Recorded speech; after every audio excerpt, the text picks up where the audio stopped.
और चलिए अब शुरुआत करते हैं आज का मुद्दा की। मैं हूं आपके साथ जया शर्मा दुबे और आज का हमारा मुद्दा है बीजेपी का कार्यकर्ता मंत्र, बेहतर करेगा संगठन तंत्र। दरअसल छत्तीसगढ़ में बीजेपी अब सत्ता और संगठन के बीच तालमेल को और मजबूत करने की रणनीति पर काम कर रही है। कार्यकर्ताओं की अपेक्षाओं और शिकायतों को सीधे सरकार तक पहुंचाने के लिए संगठन ने प्रभारी मंत्रियों को नया जिम्मा सौंप दिया है। अब जिले के दौरों में सिर्फ अधिकारियों की बैठक नहीं होगी, बल्कि पार्टी पदाधिकारियों और कार्यकर्ताओं के फीडबैक को भी प्राथमिकता दी जाएगी। बीजेपी से बेहतर समन्वय का मॉडल बता रही है, तो कांग्रेस इसे सरकार और संगठन के बीच बढ़ती दूरी का संकेत मान रही है। इसी पर आज हम चर्चा करेंगे। सबसे पहले खास रिपोर्ट देख लीजिए। सत्ता में आने के बाद सबसे बड़ी चुनौती होती है संगठन और कार्यकर्ताओं को साथ लेकर चलना। शायद यही वजह है कि छत्तीसगढ़ बीजेपी ने अब अपने कार्यकर्ता कनेक्ट अभियान को और मजबूत करने का फैसला किया है। प्रदेश कार्यालय में पहले से चल रहे सहयोग केंद्र के जरिए मंत्री कार्यकर्ताओं की समस्याएं सुन रहे हैं। अब संगठन ने प्रभारी मंत्रियों को भी साफ निर्देश दिए हैं कि जिले के दौरे के वक्त सिर्फ प्रशासनिक समीक्षा तक सीमित न रहें। उन्हें बीजेपी जिला अध्यक्ष, जिला प्रभारी और संभाग प्रभारियों से नियमित संवाद करना होगा। साथ ही कार्यकर्ताओं के आवेदन और मांगों पर क्या कार्रवाई हुई, इसकी जानकारी भी संगठन को देनी होगी। बीजेपी का कहना है कि कार्यकर्ता ही पार्टी की ताकत है और सत्ता संगठन के बीच संवाद को और प्रभावी बनाया जा रहा है। जो काम है उसको भी करना है और लगातार कार्यकर्ताओं के बीच मंत्री, प्रभारी मंत्री के नाते उनका भी प्रवास होना है, संभाग प्रभारी के नाते संगठन का भी प्रवास होना है, जिला प्रभारी के नाते संगठन का प्रवास होना है और सामान्य वहाँ हमारे सम्मान्य जिला अध्यक्ष जी है, उनका सबको कोऑर्डिनेशन करने का, बातचीत करने का उनके तरफ एक जिम्मेदारी रहता है। ये उसी चीज़ को हम जो है सबको एक बार व्यवहारिक रूप से बातचीत करते हैं। वहीं विपक्ष इस पहल को अलग नजरिए से देख रहा है। कांग्रेस का आरोप है कि अगर सरकार और संगठन के बीच सब कुछ ठीक होता तो मंत्रियों को ऐसे निर्देश देने की जरूरत ही नहीं पड़ती। कांग्रेस प्रदेश अध्यक्ष दीपक वैज का कहना है कि सरकार जनता की समस्याओं के साथ साथ अपने कार्यकर्ताओं की भी अनदेखी कर रही है, इसीलिए अब संगठन को हस्तक्षेप करना पड़ रहा है। बता दे उनके प्रभारी मंत्रियां कि अपने कार्यकर्ताओं को कितना काम किए, अपने एकात्म परिसर में कितने दिन बैठे, मुख्यमंत्री क्या शिकायत अभी जन सुराज के बाद 1 लाख से अधिक शिकायतें आई, कितना शिकायत का निराकरण हुआ। कुल मिलाकर कार्यकर्ताओं का इस सरकार में कुछ भी नहीं हो रहा है, आम जनता का कुछ भी नहीं हो रहा है। बीजेपी हमेशा से खुद को संगठन आधारित पार्टी बताती रही, लेकिन सत्ता में 2.5 साल पूरे होने के बाद अब संगठन कार्यकर्ताओं की नाराजगी और अपेक्षाओं पर ज्यादा फोकस करता दिख रहा है। यही वजह है कि पार्टी का नया फॉर्मूला साफ है। कार्यकर्ता केंद्र में रहेगा तो संगठन मजबूत रहेगा। अब देखना होगा कि बीजेपी का ये कार्यकर्ता मंत्र सिर्फ बैठकों तक सीमित रहता है या फिर संगठन का तंत्र वाकई जमीन पर कार्यकर्ताओं का भरोसा और सरकार की पकड़ दोनों मजबूत करता है। गौरव शुक्ला, बंसल न्यूज, रायपुर। तो देखिए, सत्ता में रहकर सरकार चलाना आसान नहीं होता है, लेकिन उससे भी बड़ी चुनौती होती है कार्यकर्ताओं को और संगठन को साथ में लेकर चलना।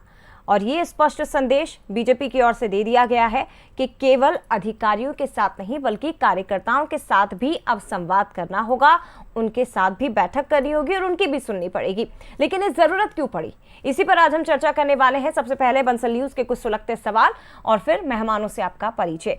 बंसल न्यूज के सवाल यह है कि सत्ता संगठन के बीच अगर सब ठीक है तो मंत्रियों को अलग संवाद के निर्देश क्यों दिए गए। सवाल ये भी कि क्या जिला स्तर पर अफसरशाही बीजेपी कार्यकर्ताओं पर भारी पड़ रही है। और एक और महत्वपूर्ण सवाल यह है कि कांग्रेस इस कवायद को बीजेपी में जमीनी असंतोष से क्यों जोड़कर देख रही है। इसी के इर्द गिर्द आज हमारी चर्चा रहेगी। मेहमानों से आपका परिचय करवाती हूँ। वासु शर्मा जी, प्रदेश मीडिया प्रभारी, भाजयुमो से इस वक्त हमारे साथ जुड़े हैं। अजय गंगवानी जी हमारे साथ जुड़े हैं, वरिष्ठ प्रवक्ता कांग्रेस के। और इसके साथ ही कौशल स्वर्णवीर जी नजर आ रहे हैं, वरिष्ठ पत्रकार हैं, हमारे साथ जुड़ गए। तीनों का बहुत स्वागत सर। सबसे पहले वासु जी, आपसे मेरा सवाल रहेगा, अगर कार्यकर्ता पार्टी की ताकत है तो फिर 2.5 बीजेपी को? मतलब संगठन तो बीजेपी का सबसे मजबूत माना जाता है, तो ये तो बहुत पहले हो जाना चाहिए था।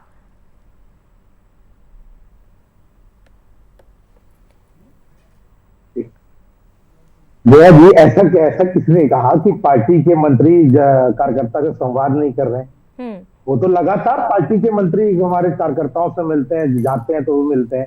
निश्चित ही जिले जिले में अब तो पार्टी संगठन ने निश्चित रूप से कहा है कि आप जब अपने जिले में जाते हैं तो वहां के भी पदाधिकारियों और सब लोग के साथ बैठ के मीटिंग के लिए फीडबैक लीजिए कि सरकार की योजनाएं कहां तक पहुंचे, क्योंकि जो कार्यकर्ता होता है, हमारा बूथ का कार्यकर्ता होता है, हमारा मंडल का कार्यकर्ता होता है, शक्ति केंद्र का कार्यकर्ता है, उनके पास जनता के फीडबैक्स होते हैं निश्चित रूप से कि काम कहां तक पहुंच रहा है, कैसे सरकार की योजना धरातल पे उतरे। तो वो काम अगर निश्चित रूप से जिले में मंत्री जाएंगे और जनता कार्यकर्ताओं के साथ बैठेंगे तो बहुत अच्छे अच्छे फीडबैक भी आएगी सरकार, जिससे कामों में सुधार भी लाए जा सकते। ऐसे अच्छे प्रोसेस के लिए भारतीय जनता पार्टी लगातार जानी जाती है निश्चित रूप से। जो कि हमारे यहाँ कोई ऐसा मामला नहीं है कि संगठन अलग है, सरकार अलग है। हमारा उद्देश्य है छत्तीसगढ़ महतारी की सेवा करना, जो हमारी सरकार कर रही है, लगातार प्रयास कर रही है और अच्छा काम भी करके दिखा रही है। इसमें कांग्रेस कुछ भी खोज ले लेकिन उनको कुछ मिलने वाला नहीं है। और कांग्रेस कौन सी पार्टी है जो भारतीय जनता पार्टी में गुटबाजी और कार्यकर्ताओं की अनदेखी का आरोप लगा रही है? जिनके यहाँ तो क्या हालत है वो अजय गंगवानी जी भी जानते हैं बड़ी बेहतर तरीके से। उसके बाद भी दूसरे के पार्टी पर ताक झाक करना और आरोप लगाना वो भारतीय जनता पार्टी पर। भारतीय जनता पार्टी एक परिवार है, परिवार एक संगठन है, लेकिन आपके यहाँ संगठन ही एक परिवार है, वहां फर्क है। तो यही डिफरेंस कांग्रेस को समझना पड़ेगा। लेकिन सर, सहयोग केंद्र के माध्यम से तो ऑलरेडी समस्याओं को सुना ही जा रहा था ना, ये भी एक नई पहल बीजेपी ने की है, तो फिर ये निर्देश क्यों देने पड़े कि प्रभारी मंत्री भी जब जिलों में जाए तो वहां भी कार्यकर्ताओं की बातों को सुने? जय जी, इसमें बुरा क्या है? मुझे तो ये समझ नहीं आ रहा है इसमें बुरी बात है क्या? नहीं, कांग्रेस को गलत लग रहा है ना सर इसमें? क्या आपकी पार्टी में सब कुछ ठीक नहीं है? वही कह रहा हूँ जया जी, कांग्रेस को क्यों बुरा लग रहा है कि कांग्रेस के कार्यकाल में क्या उनके जिले में जाके मंत्री अपने कार्यकर्ताओं से नहीं मिलते थे क्या? मिलते होंगे, अच्छी बात है, मिलना भी चाहिए। तो वो भी काम भारतीय जनता पार्टी कर रही है। तो उसमें कहां से ऐसा लगने लग गया कि कार्यकर्ता और संगठन में एक सरकार में दूरियां बढ़ गई है? तो ये अलग से कुछ भी लाने की जरूरत नहीं है। एक प्रक्रिया है, प्रक्रिया के तहत भारतीय जनता पार्टी काम करती है। और निश्चित रूप से मंत्री अगर जिले में काम के लिए जा रहे हैं तो कार्यकर्ता और अपने पदाधिकारियों से मिल लेंगे तो उसमें बुरी बात क्या है? ठीक है, यही सवाल पूछ लेती हूँ अजय जी, क्या बुराई है? अपनी पार्टी के कार्यकर्ता, अपनी पार्टी के प्रभारी मंत्री, अपना संगठन, अगर बातचीत हो रही है, संवाद हो रहा है, तो उसमें आपको गलत क्यों लग रहा है? क्यों आपको कहाँ दिखाई दे गया सर के नाराजगी है कार्यकर्ताओं में बीजेपी के? देखिए, किसी भी राजनीतिक संगठन में बैठक, चर्चा, निर्देश ये सामान्य और नैतिक प्रक्रिया है। परंतु मेरे मित्र चैनल पे इस बात को स्वीकार नहीं कर रहे हैं कि 3 साल की शायद सरकार में सत्ता और संगठन का जो खींचतान है वो लगातार कई मौकों पे खुल के सामने आ चुकी है।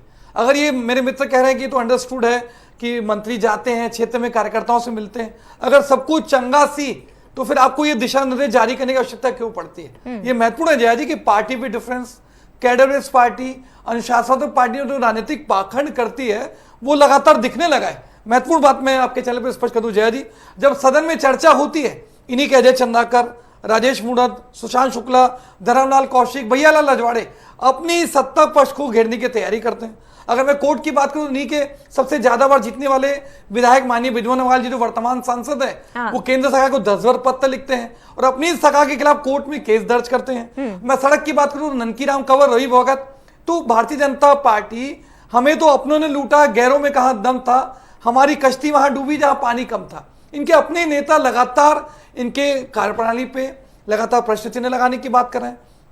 और एक महत्वपूर्ण बात है कि सत्ता संगठन में तालमेल नहीं है, इनके नेताओं का, इनके कार्यकर्ताओं में विश्वास का संकट है। कोई भी विधायक मंत्री सत्ता पक्ष में इतना खो चुका है, न किसी कार्यकर्ता की बात सुन रहा है, न किसी कार्यकर्ता को कोई काम करना चाह रहा है। कोई जाने का प्रयास करता है तो मिलने के लिए तैयार नहीं है। जो संवादहीनता की स्थिति है, ये मेरे मित्र चैनल पर स्वीकार नहीं कर रहे हैं कि भारतीय जनता पार्टी में गुटबाजी और अंतर्कलह चरम पे है। इस बात को स्वीकार करने का मैं पूछना चाहता हूं। कुछ दिन पहले आपके चैनल पे मैं डिबेट में बैठा था कि आधी रात को मुख्यमंत्री निवास पे आनंद फानंद बैठक क्यों बुलाई गई। जो सरगुजा के 2 मंत्री थे उनकी कार्यप्रणाली पर प्रश्न चिन्ह क्यों लगा? क्यों लगातार मीडिया में इस बात की चर्चा रही कि सारे मंत्रियों का सामूहिक इस्तीफा लेने की तैयारी है और बिना सूचना के, बिना पूर्व निर्धारित कार्यक्रम के क्या आधी रात को 9:30 से 1 बजे की बैठक आज तक भाजपा के इतिहास में हुई? कई प्रभारी मंत्रियों को, विधायकों को बैठक की सूचना नहीं थी। आनंद फानन में मंत्री निवास पहुंचते हैं तो सत्ता पक्ष के मोह में, अपने कमीशन खोरी और भ्रष्टाचार के चक्कर में वो लगातार न किसी कार्यकर्ता की बात सुन रहे हैं, न किसी के काम करने का प्रयास करें। महत्वपूर्ण बात मैं स्पष्ट कर दूं, आज धमतरी के कार्यालय में इन्हीं के 400 कार्यकर्ता भूपेंद्र सावनी के 3% कमीशन के चक्कर में सामूहिक रूप से इस्तीफा चिपका देते हैं। इनके जो प्रदेश अध्यक्ष हैं उनके सगे भतीजे मनोज देव पार्टी छोड़ दे रहे हैं। आज छोटा सा महामंडल का चुनाव होता है, किस प्रकार से झूठम पैजार हो रही है, गाली गलौच हो रही है, विधायक की गाड़ी का घेराव कर दिया जा रहा है। जमुई घोटाले में पूरे छत्तीसगढ़ की जनता ने बिनमल अग्रवाल वर्सेस गजेंद्र यादव की लड़ाई लड़ी। महिला बाल विकास मंत्री, मुख्यमंत्री कन्या विवाह में कमीशन खोरी भ्रष्टाचार हो रहा है। जेम पोर्टल में लगातार 32,000 रुपए की जगह 2 लाख में, 2 लाख की टीवी, 7 लाख रुपए में जो टैक्स फूट है 25,000। उनका सवाल तो मैं ले लूंगी वासु जी से, लेकिन ऐसा नहीं है ना, मतलब सभी कहते हैं, जैसे अगर यही सवाल मैं आपसे पूछूं या बीजेपी से पूछूंगी तो वो यही कहते हैं कि परिवार अगर बड़ा होता है तो आपस में थोड़ी बहुत नोकझोंक हो जाती है। कांग्रेस के अंदर भी तो कई मौकों पर ये तस्वीर दिखाई दी है ना, तब तो आप यही कहकर पल्ला झाड़ लेते थे। जय जी, देखिए 2 चीजें महत्वपूर्ण है। मैं मानता हूं इस बात को कि किसी परिवार में मतभेद हो सकता है, परंतु कांग्रेस पार्टी में मतभेद है, मनभेद नहीं है। जबकि भारतीय जनता पार्टी में गुटबाजी अंतर खुल के सामने चुका है। मैं तो पूछना चाहता हूं भैया, जो 15-15 साल के विधायक, 3-3 बार के मंत्री अजय चंद्राकर, राजेश मूणत, अमर अग्रवाल, पुन्नूलाल मोइले, लता हुसैनी, विक्रम हुसैनी, केंद्रीय मंत्री रेणुका सिंह, सारे वरिष्ठ नेताओं को तो ठिकाने लगा दिया आपने। आप तो कहीं ना कहीं इस पर दिखता है कि छत्तीसगढ़ में जो रिमोट कंट्रोल की सरकार, दिल्ली के एसी चैम्बर से केंद्र शासित प्रदेश की तरह छत्तीसगढ़ को चलाने का प्रयास किया जा रहा है। 2.5 साल तक आप देखिए, मुख्यमंत्री का विशेषाधिकार होता है जय जी कि मंत्रिमंडल का विस्तार कर सके। 2.5 साल तक मुख्यमंत्री जी आज मंत्रिमंडल का विस्तार नहीं कर पाते, कई निगम मंडल के अध्यक्ष के पद खाली रहते हैं। तो ये लगातार जो गुटबाजी अंतर्गत दिख रही है, मेरे मित्र को चैनल इस बात को स्वीकार करना चाहिए कि सत्ता के मद में, सत्ता के लालच में, कमीशन खोरी भ्रष्टाचार में आपके मंत्री विधायक इतने व्यस्त हो चुके हैं कि अपने कार्यकर्ताओं की उम्मीदों का, उनकी आशाओं का, उनके कार्यों की लगातार मैं जवाब ले लेती हूँ सर। और ये आने वाले जो चुनाव में इसका ये हर्जाना भुगतने वाले हैं। ठीक है, वासु जी जवाब दीजिए।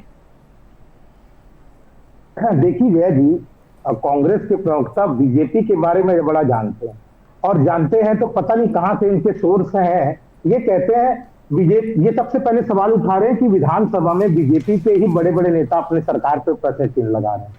ये कहते हैं, अच्छा जय जी इनसे पूछिए, ये लोकतंत्र की बात करते हैं ना, राहुल गांधी जी किताब लेके घूमते हैं तो अपने दिखाते हैं लोकतंत्र की बात करते हैं। तो लोकतंत्र में अगर भारतीय जनता पार्टी यानी सरकार से उन्हीं के पार्टी के विधायक अगर प्रश्न पूछ ले तो इसका मतलब यह हो जाता है कि वो सरकार से नाराज है अपने, क्योंकि वो विधायक है तो अपने क्षेत्र के मुद्दे तो विधानसभा में नहीं पूछेंगे तो कहां पूछेंगे? क्या आपके कांग्रेस के समय विधायक के उनसे सवाल, अपने मंत्री से सवाल नहीं करते थे? यानी ये क्या लॉजिक क्या है? अजय जी समझ से परे ये लॉजिक, और जनता भी समझती है कि आप लोग की लॉजिक का कोई सर जय जी 10 सेकंड दीजिए, मैं जवाब दे देता हूं। सुनो अजय जी, सर जल्दी, क्योंकि समय भी मेरे पास कम है और कौशल जी भी है। 20 सेकंड में जवाब दे रहा हूँ। ये कह रहे हैं जय जी कि अचानक सीएम हाउस में रात को मीटिंग बुला ली जाती है। तो अजय जी को बता दूं कि भारतीय जनता पार्टी में मीटिंग का दौर लगातार चलते रहता है। ऐसा कोई नहीं कि पहली बार 9 बजे रात को मीटिंग हुआ है, कई बार हुए हैं। और दूसरी बात ये कह रहे हैं हमको पता लगा था, अजय जी कह रहे हैं हमारे सोर्स से पता लगा। क्या बैठक की पूरी सूचना थी? क्या संगठन की बैठक थी?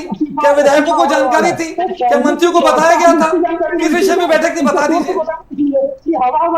वासु जी, मेरा एक सीधा निवेदन है, चैनल पे सच स्वीकार करिए, क्या मुख्यमंत्री निवास की बैठक पूर्व नियोजित थी? क्या संगठन की बैठक थी? क्या आधी रात को भी संगठन की बैठक होती है भाजपा की? ये स्वीकार करिए चैनल पे, किस प्रकार से मुख्यमंत्री निवास में बहस हुई, एक दूसरे पर आरोप लगे, मुख्यमंत्री से इस्तीफा मांगा गया, जो जानकारी मीडिया के माध्यम से वो स्पष्ट रूप से दिखती है। ठीक है सर, ठीक है, मंत्री विधायकों में जो है कौशल जी से मुझे रिएक्शन लेने दीजिए क्योंकि समय मेरे पास बहुत कम है आज। कौशल जी, ये कोई एक संगठनात्मक प्रक्रिया के तौर पर आप इसे देखेंगे कि संवाद करने को कहा गया है, या वाकई में ऐसा लग रहा है कि कहीं कोई असंतोष है? मतलब क्या इसके संकेत दिख रहे हैं कि सिर्फ सामान्य प्रक्रिया है जिसे बहुत ज्यादा हाइप दिया जा रहा है? जय जी, देखिए जब सरकार में आते हैं लोग तो बहुत सारे ऐसे संघर्ष के साथी जो छूट जाते हैं। ये मुझे लगता है कि सार्वभौम सत्य और किसी भी राजनीतिक दल के लिए सबसे पहले ही होने वाली घटना है, क्योंकि जब आप विधायक नहीं होते हैं, जब आप कार्यकर्ता होते हैं, जब आपको टिकट मिलती है, आपके संघर्ष में बहुत लोग साथ देते हैं, तो उस संघर्ष के साथी जब विधायक बनते और मंत्री बनते तो छूट जाते हैं। ऐसे बहुत सारे उदाहरण हैं, सिर्फ भारतीय जनता पार्टी में भी, कांग्रेस में भी इस तरह की चीज़ें हो चुकी है। और जब कोई मंत्री बनता है तो उसके साथ नए नए चेहरे जुड़ जाते हैं जिसको आप पार्टी में कभी देखे नहीं होंगे, बहुत दूर दूर तक जिनका पार्टी माना जाना नहीं रहता। तो कहीं न कहीं इस तरह की जो स्थिति होती है, निश्चित तौर पर सहयोग केंद्र के माध्यम से आप देखेंगे कार्यकर्ताओं से बातचीत का सिलसिला शुरू हुआ था। मंत्रियों को जो कुशाभाऊ ठाकरे परिसर वहाँ बैठने के लिए कहा गया था, वहाँ पे बहुत सारे लोग शिकायत करने आते थे, लेकिन उसके बावजूद आप देखेंगे इस तरह की स्थिति बनी रहती है कि जो कार्यकर्ता हैं वो नाराज रहते हैं। बहुत सारे जो काम हो जो, क्योंकि जब सरकार बनती है तो उनको बहुत सारी उम्मीदें रहती है कि हमारा कोई काम होगा, हमारे छोटे छोटे जो काम है वो लेके आते हैं, वो काम होगा। लेकिन आप देखेंगे हर बार उनको इस तरह की चीज़ें देखने को मिलती है कि कई बार होता है कि मंत्रियों से मुलाकात नहीं हो पाती, कई बार देखते हैं विधायक उनकी नहीं सुनते, तो इस तरह की शिकायतें चर्चा आम हो जाती है बहुत सारे जगहों पर।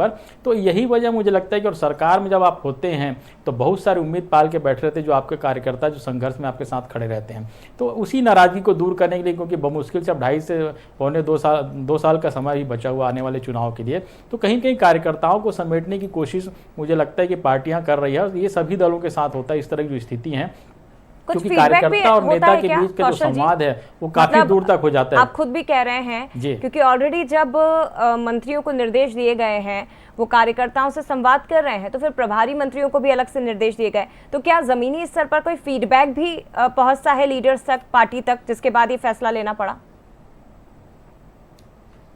निश्चित तौर पर बहुत सारी जगहों से इस तरह की जब शिकायतें आती है जब पार्टी, क्योंकि निश्चित तौर पर हर राजनीतिक दल है जो जमीनी स्तर पर बहुत सारे काम करते था, फीडबैक लेते रहता है लोगों से, स्थानीय कार्यकर्ताओं से, पुराने पदाधिकारियों से, जो पार्टी संगठन से जुड़े लोग हैं जो वर्तमान में सक्रिय नहीं है लेकिन पार्टी की भावनाओं से, विचारधारा से इत्तेफाक रखते हैं, ऐसे लोगों से फीडबैक लिया जाता है। और यदि वो फीडबैक कहीं निगेटिव आता है तो ये परसेप्शन क्रिएट ना हो जाए कि वाकई में हमारे जो कार्यकर्ता वो नाराज चल रहे हैं। इसी तरह की जो परसेप्शन है उसको दूर करने के लिए इस तरह की रणनीति अपनाई जाती है, और ये हर राजनीतिक दल के लोग करते हैं। और मुझे लगता है इसमें कोई बहुत विवादास्पद स्थिति नहीं होनी चाहिए, क्योंकि राजनीतिक दल के लोगों को ये समझना चाहिए कि जो कार्यकर्ता, जो व्यक्ति जो संघर्ष में उसके साथ खड़ा हुआ था, और जो आदमी वाकई में भारतीय जनता पार्टी या कांग्रेस का कार्यकर्ता है, क्या उसके बारे में आप नहीं सोचेंगे? आपको सोचना होगा, क्योंकि आपको भविष्य में फिर चुनाव में जाना, फिर उनके साथ होकर आपको मतदाताओं के पास जाके वोट मांगना है। तो बहुत सारी ऐसी चीजें होती है जो आप इसको आप कह सकते हैं कि जो